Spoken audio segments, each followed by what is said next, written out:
오늘은 제가 아는 어떤 술을 좋아하시는 분의 이야기를 드리겠습니다.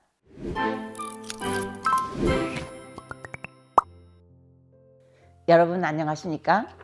정신과 의사 수전정입니다. 이분은 대학교 3학년 때부터 막걸리나 맥주 같은 것을 힘든 시험을 치거나 친구들을 만날 때 이제 많이 마시기 시작했다고 합니다. 그게 이제 계속 되면서 이분이 이제 미국에 오셔서도 높은 자리에 이제 그 직업을 가지게 되시면서 그다음부터는 양주나 포도주 이제 이런 것들을 이제 마시기 시작했고요. 본인은 자기가 주말에나 아니면 밤에만 마시기 때문에 아무 영향이 없다, 내가 일하는 데는. 그래서 나는 주정뱅이가 아니다 라고 이제 계속 말씀을 하셨답니다. 포도주를 적어도 하루에 반병, 어떤 때는 한 병, 그리고 맥주를 4캔 정도 마셨는데, 그거는 DSM-5의 정의에 의하면은요, 빈지 드링킹, 폭음이 되는 겁니다. 한 자리에서 4개 이상을 마신다던가 이런 분들이 그 다음에는 마실 때마다 이게 조금씩 늘어가는 거죠. 맥주를 4병 마셨던 것이 이제 5병, 6병으로 돼야 옛날 같은 효과가 나타나는 거고요. 포도주도 반병 마시던 분이 이제 차차차 한 병을 다 하루에 마시는 게 되는 거죠. 인간이 이제 처음에 우리가 동굴에서 살 때요, 그때 중요한 것은 인간이 이제 중요한 그 영양을 섭취해야 되고 음식을 먹는 것이 굉장히 중요했죠. 그때는 음식이 지금처럼 흔하지도 않을 때니까 좋은 음식을 보면은 그때 이제 이분들의 두뇌에는 이 보상체제, 리워드 시스템이 있었답니다. 그래서 그걸 보는 순간 여기서 그냥 확 도파민이 나온답니다. 그 보상체제를 통해서 그 셀들이 이제 그런 도파민을 내보내서, 그러니까 그런 좋은 음식을 먹음으로써 영양을 섭취할 수가 있었고, 그 다음에 중요한 것은 이제 어른이 되면서 성적인 파트너, 그러니까 그런 사람을 볼 때 번쩍하고 기분이 좋아지고, 그 다음에 그 사람을 갖다가 가서 어떻게든지 잘 보이려고 노력도 하고 자기의 파트너를 만들어 가지고 그럼으로써 자기 자손을 계속 퍼뜨리게 된 거죠. 그래서 우리 두뇌 안에 있는 이 보상 시스템, 리워드 시스템이 본래 있었는데, 그러니까 그거는 본인의 생명 유지와 그 다음에 자손을 계속 유지시키는 2가지 목적으로 있었던 겁니다. 이게 태어날 때부터 그런 걸 가지고 있었는데요. 이제 술이나 아니면은 그래서 아편이라던가 또 다른 이런 마약 종류를 쓰다 보면은요, 이런 것에 이 보상 체제가 확 다는 게 아니라 술이 들어와야만 그 보상 체제가 확 이게 스티뮬레이션 되면서 거기서 도파민 막 나오고 살 것 같은 기분이 들고 이렇게 되는 거죠. 그런데 문제는요, 술이라던가 아편이라던가 항불안제, 제넥스라던가 에티반이라던가 이런 것들은요, 계속 쓰지 않으면 금단 증상이 옵니다. 그래서 금단 증상이 오면은 갑자기 배가 아프고 설사나고 혈압도 오르락내리락 하고요. 그때는 이 맥박도 막 오르락내리락 하고 여러 가지 몸 안에서 금단 증상이 생기기 때문에 아주 괴롭거든요. 그러니까 이분들이 할 수 없으니까 다시 술을 마시거나 다시 아편을 쓰거나 다시 제넥스를 쓰거나 이제 이렇게 되는 겁니다. 그러니까 내성이 생기는 거, 그러니까 1잔이 2잔이 되고 2잔이 4잔이 되고 이런 내성 생기는 것과 갑자기 끊었을 때 금단 증상 오는 것, 이 2가지가 이제 물질들의 중독 현상인데요. 지금 제가 아는 분은 그렇다 보니까 아침에도 일어나서 뭔가를 마셔야 되고 술을 안 마시면은 화를 막 내고요.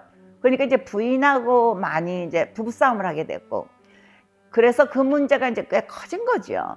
그래서 이제 이분이 이래가지고는 안 되겠다. 왜냐하면 부인이 이제 이혼을 하겠다 그러니까 자신이 생각하기에는 아무 문제가 없었다고 생각을 했는데, 그게 아니고 가만히 보니까 자신이 술을 마셨을 때는 굉장히 화를 많이 냈고, 그 다음에 자기가 조절을 못했고 소리를 많이 질렀고 이런 걸 차차차차 이제 본인도 느끼게 됐어요. 그래가지고 이제 치료를 받기 시작했죠.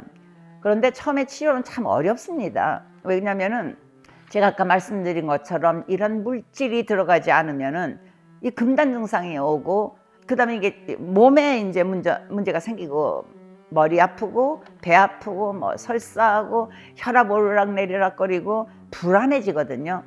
그러니까 이제 치료를 받아야죠. 그래서 정신과 의사와 그다음에 이제 그 정신과 의사 말고도 이런 분들은 재활 내과 의사들이 있습니다. rehab, 그러니까 리해빌리테이션이 되는 거죠. 그러니까 정상인으로 돌아가기 위해서 그거를 도와주는 분들이 대개는 이제 이런 그 chemical dependence and rehabilitation 프로그램이 있습니다. 그래서 그런 데 있는 의사에게 도움을 받으면서 이제 치료를 시작했는데요. 술을 끊기 위해서 그전에는 뭐 AA 같은 거, Alcoholics Anonymous라든가 그런 데 가서 이제 다른 분들하고 같이 일종의 그룹 테라피를 받는 거죠. 그런 것과 그다음에 이제 이분들이 대개는 우울해지십니다. 그래서 항우울제를 써가지고 우울증 치료도 했지만 이즘에는 다른 약들도 좀 씁니다. 그래서 그 중에 한 가지가 날트렉손이라는 약입니다. 이제 크레이빙이 오거든요. 딱 마시고 싶을 때. 이 날트렉손이라는 약은 본래는 이제 아편 종류, 몰핀 종류 때문에 이걸 많이 마셨을 때 그렇게 되면은 숨을 안 쉬어요. 그러면은 숨을 안 쉬면 4분 있으면은 두뇌에 그러니까 산소가 안 들어가면은 이 사람은 그냥 코마에 빠져서 죽게 되거든요. 그래서 그럴 때 주는 약이 날트렉손입니다. 그런데 이 약이 이상하게 그 알코올을 이게 끊으려고 하시는 분들이 너무 크레이빙이 심해서 참기가 어려울 때 같이 도움을 줄 수가 있다고 합니다. 그래서 이 날트렉손도 요새 쓰고요. 제가 그 미국 군대에서 군의관으로 일할 때는 다이설피럼이라는 약을 썼었습니다. 그게 엔터비우즈라는 약인데요. 그 다이설피럼이라는 약은 뭐냐면은 이 약을 먹고 나서 술을 마시면 어떤 현상이 생기냐면요. 이제 술이 우리 몸 안에 들어가면은 간으로 가가지고 간에 있는 그 효소가 나와서 이 술을 갖다 분해해가지고 분해된 물질이 이제 대변을 통해서 나가야 되거든요. 그러면은 그 분해되는 과정에서 아세트알데하이드라는 물질이 나옵니다. 그 아세트알데하이드는요, 그 다음에 또 다른 엔자임에 의해서 이제 계속 분해가 돼야 되는데, 간은 그러니까 일종의 화학 공장입니다. 어떤 물질이 들어갔을 때 우리 몸 안에서 그걸 그냥 계속 놔둘 수는 없지 않습니까? 그러니까 그거를 갖다가 이제 부수는 작용, 화학적으로 하는 것이 간인데, 이 다이설피럼이라는 약은요, 아세트알데하이드를 그 다음에 다른 것으로 이렇게 분해시킬 수 있는 효소를 갖다 못 나오게 하고 일을 못하게 합니다. 그런데 이 아세트알데하이드가 몸 안에만 있으면은 역질 나오고요. 굉장히 힘들고 토하고 뭐 힘듭니다. 그래서 어떤 분들은 어떨 때는 이게 너무 심해가지고 거의 뭐 생명을 잃을 만큼 어려운 경우도 있거든요. 그러니까 이렇게 혼이 나면은 이 사람들이 다이설피럼을 써서 이렇게 자신이 괴로우니까 그 다음엔 술을 안 마실 거다, 이렇게 생각을 한 건데요. 제가 그때 그 군인들을 보니까 그거 알면서도 그 다음에 또 술을 갖다 마시는 수가 있었어요. 그러면은 인간이 참을 수 있는 한도가 있는 거 아닙니까? 사망을 할 수가 있습니다. 그래서 그 다음에는 다이설피럼을 잘 못 쓰게 했고, 저도 그 다음에는 잘 안 썼습니다. 그래서 요즘은 그런 약이 있다는 거는 이제 역사적으로 있었다는 걸 말씀드리지만 많이 쓰진 않습니다. 이런 식으로 요즘은요, 음주 중독인 사람들도 이렇게 약물 가지고도 도와줄 수가 있습니다.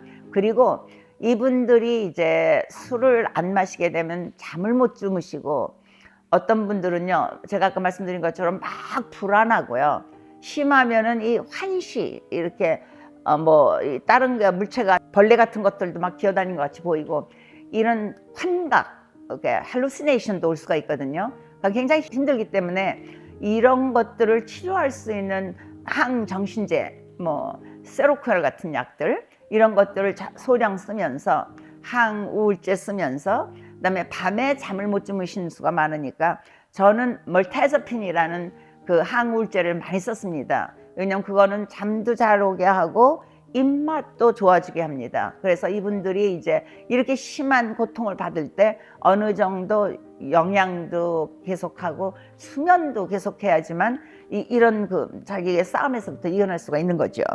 그래서 이분은 3, 4개월 치료를 계속 하시고 그 다음에도 오랫동안 한 6개월 동안 이제 그 의사들의 이제 팔로우업을 받았죠. 그래서 결국은 끊을 수가 있었습니다. 어떤 분들은 이게 집에서 하기가 어려우면은 리헵 병원에 가서 입원해서 치료를 받는 수도 있고요. 아니면은 내과 병원에 가서 입원하셔서 치료를 받을 수도 있습니다. 그런데 이 지금 제가 본 그분 말고 다른 환자들 제가 본 경우에서는요, 이 술을 많이 드시는 분들이 알코올만이 문제가 아니고 이런 분들은 언더라인 그 무드 디스오더들이 많이 있습니다. 정서 불안으로 조울증이 있다던가 우울증이 있다던가 주의 산만증이 있다던가 이런 분들은 이제 자기가 불안할 때 자기를 치료를 해야 되는데 의사한테 가는 것은 생각을 안 하고 어떻게 할지 모르니까 자기 자가 치료로 술을 마시는 수가 많습니다. 항불안제 쓰는 것도 마찬가지고 그 사람들도 불안하니까 자기가 그걸 쓰다 보면 그게 중독이 된 거죠. 그 술도 마찬가지고 아편도 마찬가지고요. 그러니까 이게 자가 치료를 하다 보면은 이런 그 중독 현상이 생길 수가 있어가지고 특히 이제 제가 항상 말씀드리는 이 한국 사람들한테 많은 주의산만증 같은 경우에서는요, 주의산만증이 있으면은 어린 시절에 치료를 안 해줬을 때 한 70%에서 우울하거나 불안증이 옵니다. 그러면 불안하니까 이분들이 술을 마시는 거죠. 그리고 이분들은 또 얼마나 충동성이 많습니까? 술을 이렇게 충동적으로 마시다가 그 다음에는 끊을 수도 없고 그 다음에는 중독이 자꾸 심해지고 그러면은 이분들은 해결할 방법을 여러 가지 생각하는 것이 아니고 또 충동적으로 그래서 자살로 가는 경우가 많습니다. 그래서 한국인들의 자살이 많은 이유를 저는 치료가 안 된 조울증, 그 다음에 치료가 안 된 주의산만증, 그 다음에 심한 알코올리즘, 이런 것들이 지금 한국인을 세계에서 가장 자살을 많이 하는 국가로 지난 20여 년간 유지하게 된 게 아닌가 이런 생각을 합니다. 그래서 이 술이라는 문제가 어린아이들이 이제 처음에 부모들이 이렇게 마시고 이제 친척들이나 삼촌들이나 오셔가지고 이렇게 많이 마시는 걸 보면서 아이들의 두뇌, 어른애도 물론 있지만 아이들의 두뇌에는 미러셀들이 있습니다. 거울 세포들, 거울 뉴런입니다. 주위에서 누가 하는 것을 그대로 보고 거울을 같이 자기가 본대로 행동을 하는 겁니다. 그래서 애들이 3학년, 그러니까 9살쯤 되면 벌써 마시는 걸 시작할 수도 있고요. 물론 제일 많이 술 중독이 되고 술을 많이 마시게 되는 시기는 대개 18살부터 24살이라고 합니다. 이게 대학교 가는 시절 아닙니까? 그때 술을 많이 마시다 보면 다 중독이 되는 건 아닌데 어떤 점에서는 시작이 되는 겁니다. 그래서 주위의 부모님들께서 이게 술이라는 것이 얼마나 위험한 물질인지 아이들 앞에서 이것이 굉장히 좋다라는 인상을 자꾸 주시는 것보다는 유태인들은 그 무슨 종교 행사를 할 때 아이들에게 조금씩 마시게 한다고 하는 얘기를 들었습니다, 저는. 그래서 조심스럽게 그거는 꼭 종교적인 세리머니 할 때 조금만 마시는 거다. 뭐 그래서 많이 마시고 아무 때나 마시는 것은 아니다라고 이제 이렇게 가르친다 그래요. 그런데 우리 한국에서는 술을 마시는 것이 모든 그 엔터테인먼트라던가 모든 릴렉세이션이라던가 친구 사이에 가까워진다던가 연애를 할 때 가까워진다던가 이런데 전부 다 사용이 되는 것 같아서 어느 정도는 이제 어른들이 각성들을 하셔야 되지 않을까. 제가 봤던 이 굉장히 사회적으로 존경을 받고 있는 분이 대학교 때부터 마시기 시작하는 이 술 때문에 결국은 가정이 파괴될 지경에 이르러서 그때 그래도 빨리 정신을 차리시고 정신과 의사와 리해빌리테이션 의사 도움을 받으면서 술에서부터 해방되어 나온 것을 제가 본 대로 오늘 여러분에게 설명을 드렸습니다. 한국인들에게 많은 이 술의 문화, 이게 가장 처음에는 나를 릴렉스 시키는 것 같고, 자기가 자신에게 양심이라던가 도덕적 규율에 의해서 여러 가지를 갖다가 이렇게 컨트롤 당하던 것이 어떤 점에서는 풀어지면서 아주 좋은 기분이 들었다. 그래서 이것이 좋았다라는 그런 것 때문에 이걸 마시다 보면은 자신이 원하지 않는데 자꾸 양이 늘어나고 내성이 생기고 금단 현상이 생길 수 있기 때문에 위험한 물질이라는 것. 따라서 자녀들이나 우리 어린 사람들에게 그것을 너무 자주 보여주면서 그것으로서 인생에서 모든 행복을 갖다 유지할 수 있다라는 식의 기분을 갖다 아이들한테 가르치면은 우리 한국에서 자살이 최고이라는 그런 그 수치스러운 그런 것을 면하기가 저는 어려울 거다라고 저는 생각을 합니다. 그래서 여러 부모님들 그리고 여러 어른들 특히 아이들 있는 데서 조심하시고 가능하면 컨트롤을 하셔가지고 내성이 생기거나 금단 증상이 생기도록까지 가는 그런 일이 없도록 조심해 주시기 바랍니다. 물론 알코올리즘도 우울증하고 많이 같이 가고 우울증이나 알코올리즘 전부 다 유전하고 관계됩니다. 여러분만의 잘못은 아닙니다. 그러나 이제 알면서 조심하셨기를 바랍니다.